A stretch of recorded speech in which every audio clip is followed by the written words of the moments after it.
Glória a Deus. Na verdade, eu salvo, depois posto lá no YouTube.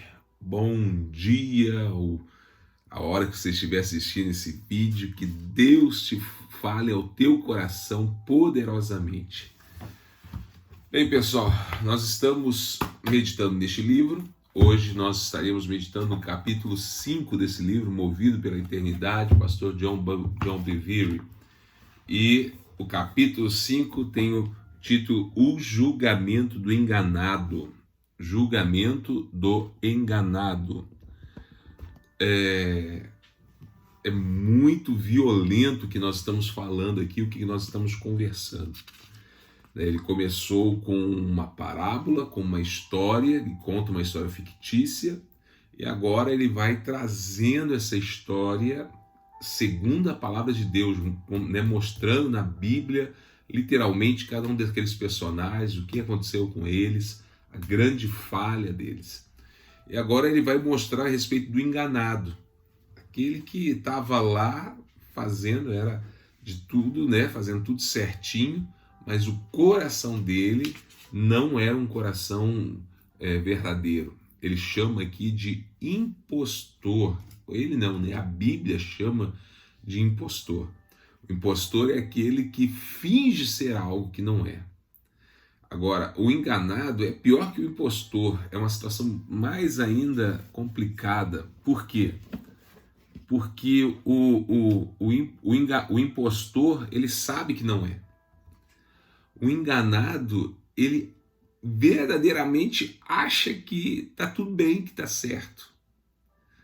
Isso é terrível, né? Porque muitas pessoas acham que a vida deles está correta, estão corretos, que eles vão para o céu mesmo vivendo aquela vida daquela forma. Estão enganados. Então, só a palavra de Deus, o Espírito Santo, para nos revelar aqui os enganos que o diabo possa ter colocado, né, no coração, do nosso coração. Muito bem, vamos lá. Primeira coisa que ele aborda aqui, gente, que vale a pena demais nós entendermos e comentarmos, está na página 87, você que tem o livro, né? Ele diz assim, é o primeiro, segundo, terceiro parágrafo, aí diz assim: Deus não queria ter robôs no jardim, que não pudesse escolher livremente amá-lo e obedecer-lhe. Assim, então, ele colocou entre uma infinidade de árvores uma única árvore, né, aonde diz que dali não comeria, porque certamente morreria. É interessante entendermos isso. Por que Deus colocou aquela árvore no jardim? Seria tudo tão mais fácil, né, gente? Não dá essa opção para ele, para Adão e para Eva pecarem. Deixa sem nada. Né? Por que Deus permite Satanás viver aqui em nosso meio? Seria tudo mais fácil, né? Se ele já pegasse Satanás, jogasse lá no inferno e acabar com tudo, e pronto, a gente viveria aqui sem tentação. Sabe? Deus, ele sempre dá esta opção para que você escolha em fazer ou não fazer. Bem verdade que a partir da entrada do pecado de Adão, nós não tivemos mais escolha. A humanidade não consegue por si própria a salvação. Por isso, ele enviou Jesus para dar novamente a opção de escolha. A opção de escolha. João capítulo 1, não está aqui se você quiser anotar, né, você vai ver que ele deu-lhes o poder para que sejam filhos de Deus. Eu estava aqui meditando sobre isso, né, quando ele fala sobre isso, Deus lhe o poder. Vou ver se eu consigo achar aqui na minha Bíblia. É muito violento, porque esse poder vem de uma palavra grega que é direito de escolha. Direito de escolha. Essa palavra poder que ele concede.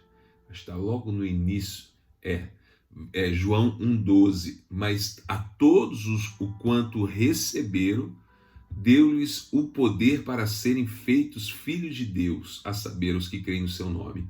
Esse poder vem de uma palavra grega, exousia. que significa poder de escolher, liberdade de fazer como se quer. Eu achei muito interessante essa aqui, porque fazendo ali o estudo em cima de João, ele fala sobre esse poder que é liberado, que é novamente poder escolher. A Cleusa está ligada, João 1,12, está aí, já colocou ali, João 1,12. Esse poder significa poder de escolha.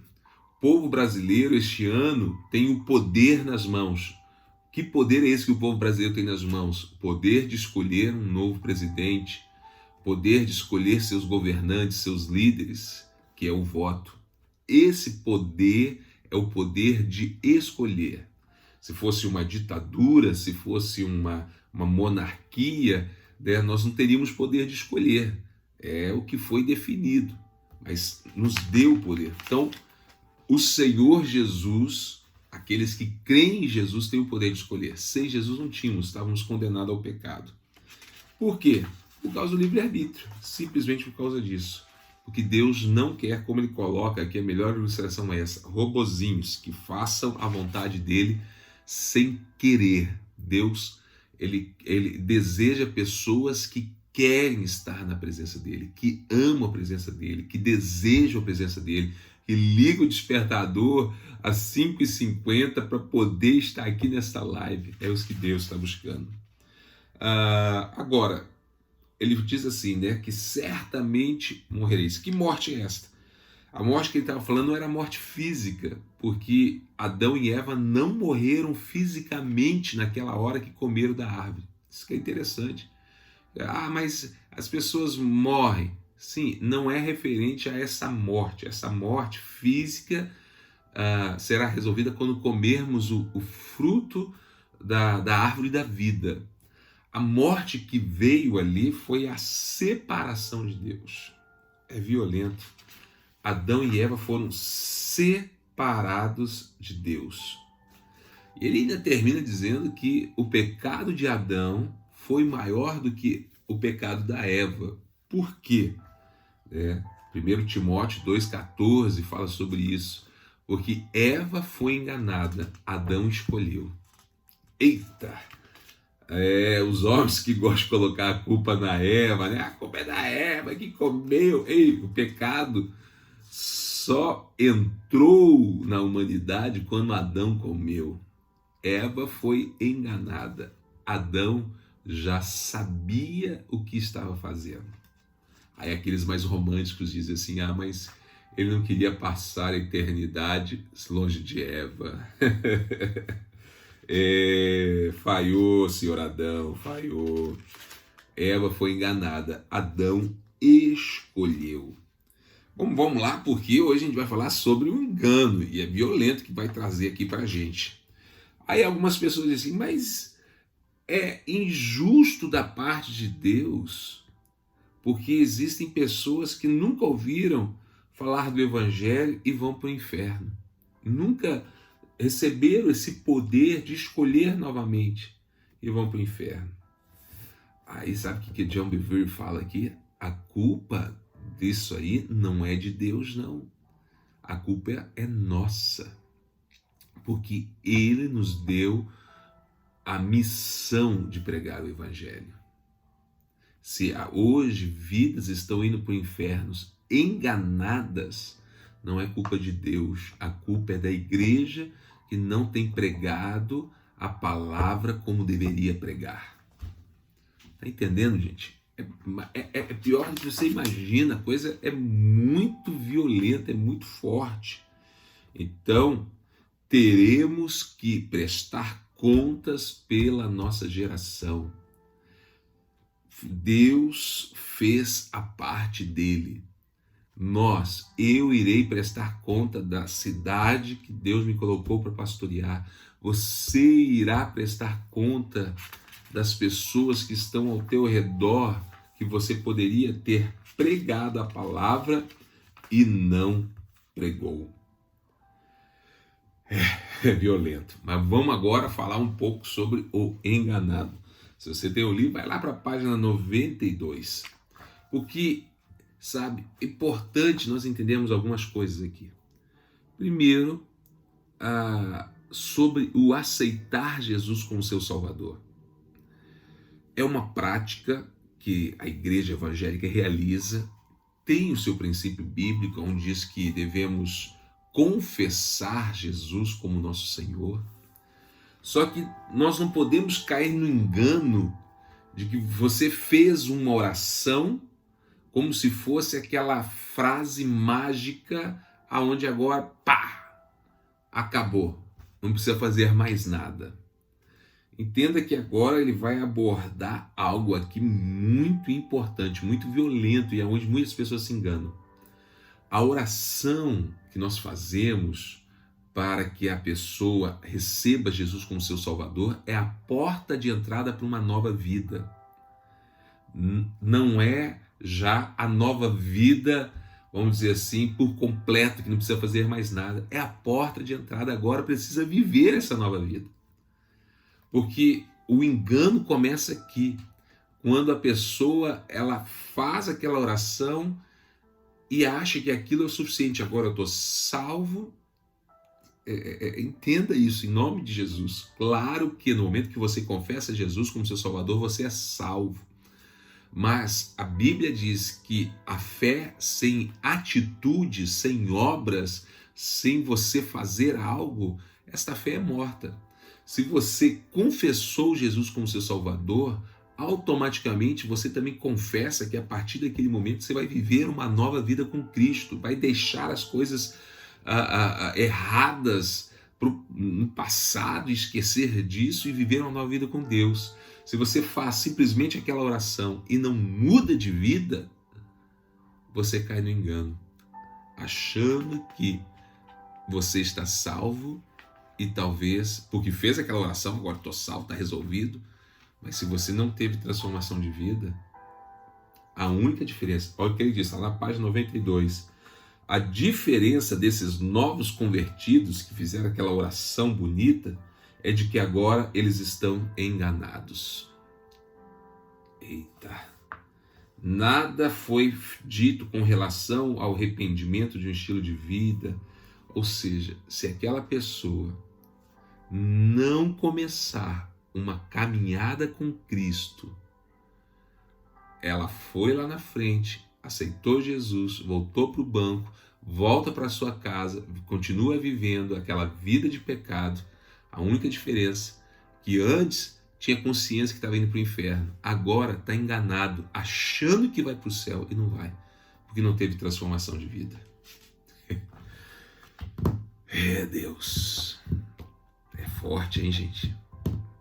Até mesmo, né? Até mesmo não, nós cristãos, nós líderes, nós pastores, precisamos pregar a verdade por completa, transformação de vida. Na página 93 ele fala assim, o título, perder para ganhar. É uma troca. Temos que entregar toda a nossa vida e no lugar dela recebemos a vida, a natureza de Deus. Jesus fala isso repetidamente, Marcos 8,34. Se alguém quiser vir após mim, a si mesmo se negue, tome a sua cruz e siga-me. Não tem como viver uma vida dupla, a não ser uma vida enganada. Que você acha que está vivendo uma vida com Deus, mas está vivendo uma vida de desobediência.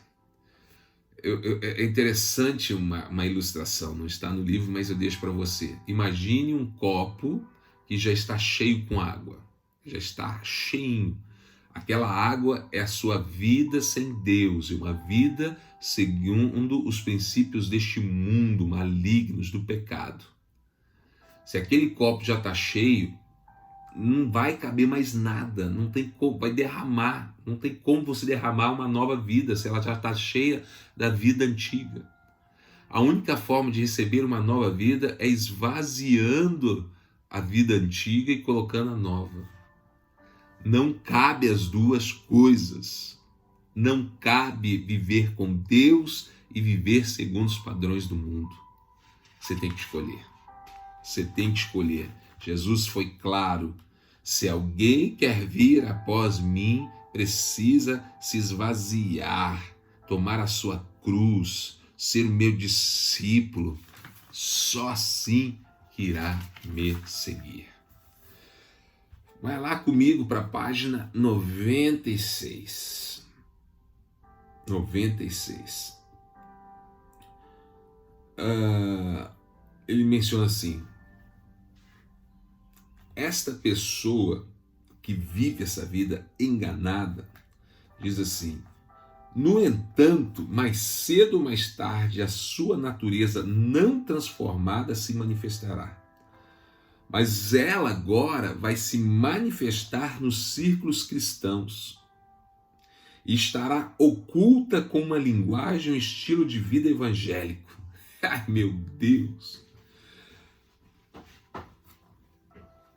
A natureza pecadora daquele que não permitiu a ação transformadora do sangue de Jesus, aquele que vive enganado, ele vive enganado porque agora ele muda o seu círculo de amizade. Agora ele está, sabe, num outro local. Agora ele deixou de frequentar alguns lugares e frequenta a igreja. Talvez vai mudar até a sua forma de falar, a sua linguagem, as suas práticas, no sentido de que agora estão indo na igreja. Mas não houve mudança de vida, transformação no coração. Então, é algo que é poderosamente enganador, porque a pessoa ela está na sua vida antiga, mas travestida de uma nova roupagem, que é o meio evangélico. Tem uma nova linguagem, até um estilo de vida, mas logo se manifestará nos corredores da igreja, nos corredores da sua vida, lá no seu culto, manifesta o pecado. Aí ele diz assim, 2 Timóteo 3:1, olha o que diz: nos últimos dias vai ser muito difícil ser cristão. Sabe? Paulo escrevendo isso. Pensa comigo dizendo, olha, vocês acham que é difícil ser cristão hoje? Nos últimos dias será difícil demais. Gente, pensa comigo. Paulo foi preso. Paulo foi açoitado várias vezes. Paulo foi aquele cara que largou tudo, toda a sua vida para poder ser um pregador do evangelho. Paulo pagou um preço violento para cumprir o seu chamado e ser um cristão. Sofreu, apanhou, foi açoitado, foi preso. Olha tudo que ele sofreu, eu acho que, meu Deus.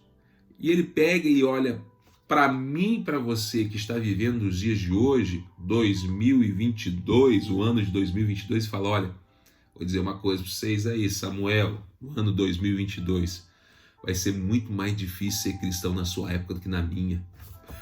Meu Deus, olha o que Paulo falou, gente. Entendeu o negócio aqui? Hoje nós temos a liberdade de pregar o evangelho, nós, graças a Deus, não somos presos, mas ele diz que é mais difícil. Por quê? Porque na época de Paulo, gente, ou é ou não é. Ou era ou não era. Hoje tem muita gente que está enganado. Eis aí a razão.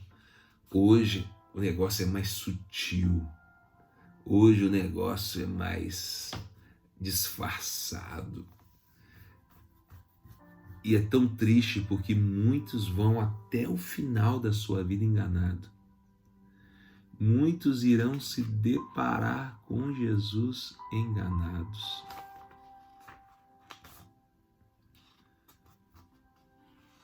Paulo ele falou isso, que o medo dele era ter pregado para muitas pessoas e ele perder a sua própria salvação. O próprio Senhor Jesus, ele fala que muitos chegarão naquele dia enganados, dizendo assim: eu expulsei demônios, eu curei os enfermos, eu fiz um monte de coisa, eu servi o Senhor na igreja, eu ia a todo culto. Jesus diz: você foi enganado ou viveu uma vida enganada. Apartai-vos de mim, eu não vos conheço. Esta manhã, né, o tempo passa tão rápido, né, gente? Esta manhã, uma manhã da gente fazer uma análise introspectiva. Será que existem áreas que estamos enganados? Porque ele aborda após aqui, eu não vou me estender muito mais. A Magna ontem falou assim: pastor Samuel, esse capítulo tinha que ficar umas 3 semanas falando sobre ele. Aí ele aborda, sabe o que? Sobre a graça. Hoje vivemos uma graça mentirosa. Vivemos não. Hoje é pregado uma graça mentirosa. Onde a pessoa diz assim: mas Deus é bondoso, Deus é misericordioso, a graça de Deus me fala que eu não preciso fazer nada, então vou viver a minha vida de sempre. Graça mentirosa que está sendo pregada, uma graça perneta. Sabe que, deixa eu te explicar por que eu falo uma graça perneta. É uma graça aonde está sendo apresentada pela metade. Tem muita igreja evangélica apresentando a graça de Deus pela metade. Somente o lado de que a graça de Deus vem através do sangue de Jesus, que perdoa os teus pecados e o teu passado não existe mais e que agora, né, você está salvo. Deixa eu falar, preste atenção, a mesma graça que tem o poder para perdoar o pecado, tem o poder para te dar força para não pecar mais. A graça perneta, a graça pela metade, a graça falsa, falsificada, adulterada é aquela que te prende no pecado e que não te liberta. Porque através dela a pessoa fica naquele círculo do pecado. Eu peco, eu peço perdão, eu peco e peço perdão, eu peco e peço perdão, e fica ali. A graça do Senhor, ela te dá força para não pecar mais. Entenda isso, né? Entenda isso. A graça nos dá força para não pecar mais. Gente, nosso tempo está praticamente já encerrando, né? Nossa proposta é meia hora. E aqui tem coisa demais. Leia este capítulo, devore ele, sabe? Esteja ruminando. Se você quiser, eu te encaminho o PDF deste livro. Estamos hoje no 5º capítulo, temos mais 7 capítulos pela frente. E só está começando. Daqui a pouco a gente vai falar sobre movido para a eternidade. A gente está te mostrando a eternidade. Daqui a pouco vamos falar sobre movido pela eternidade. Página 101.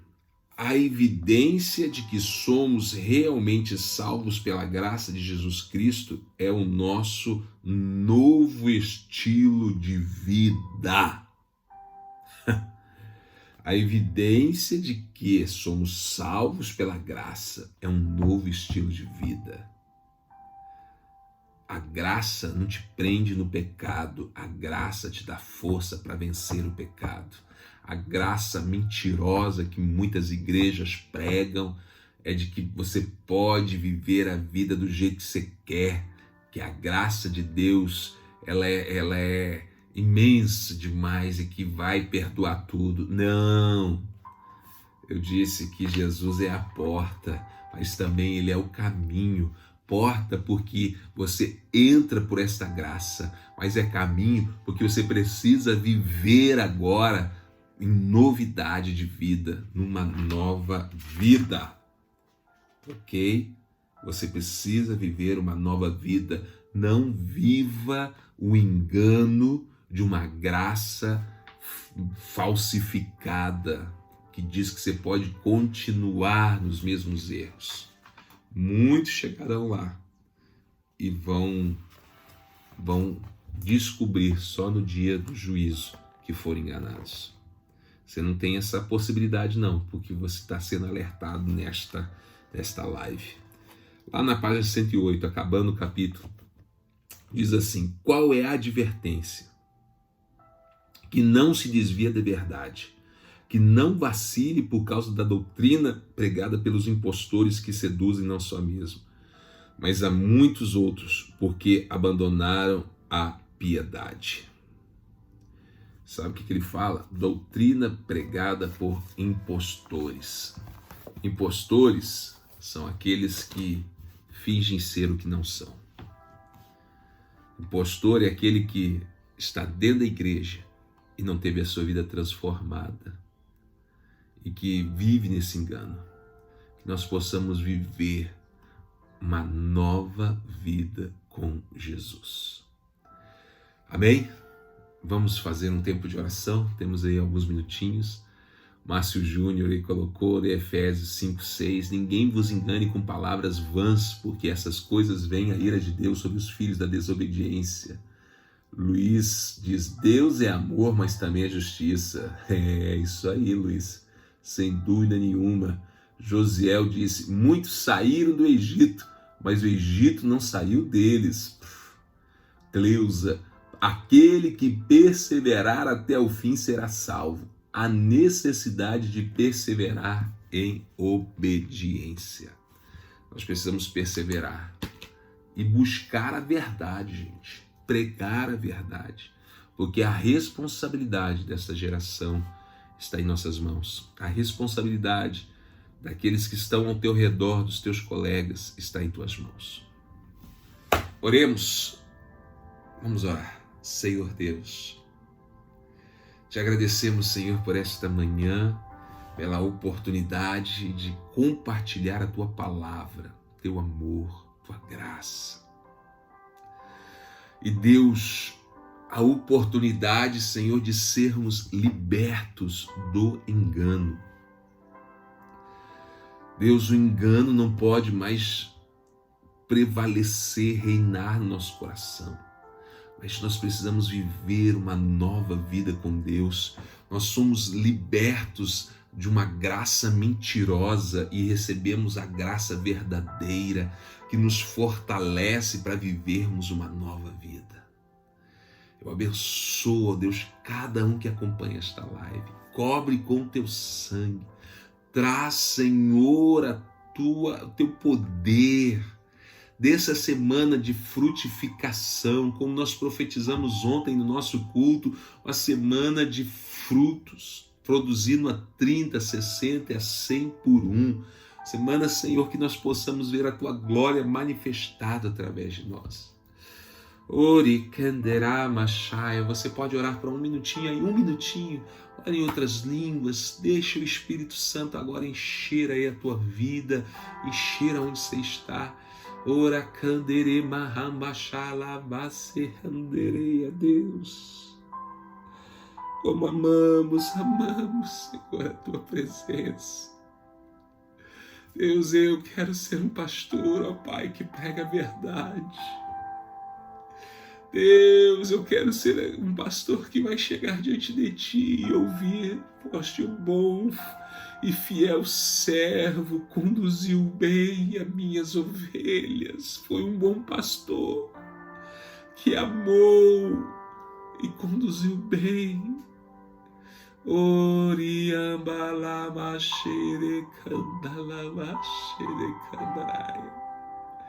Quero ser um bom mordomo daquilo que o Senhor nos concede para cuidar. Ser um bom mordomo com aquilo que o Senhor me concedeu para cuidar. Que cada um aqui, Senhor, viva esta verdade. Sejam bons mordomos, cuidem bem daquilo que Deus te concedeu para cuidar, que não é seu, mas é dele, é dele. Deus te abençoe em nome de Jesus.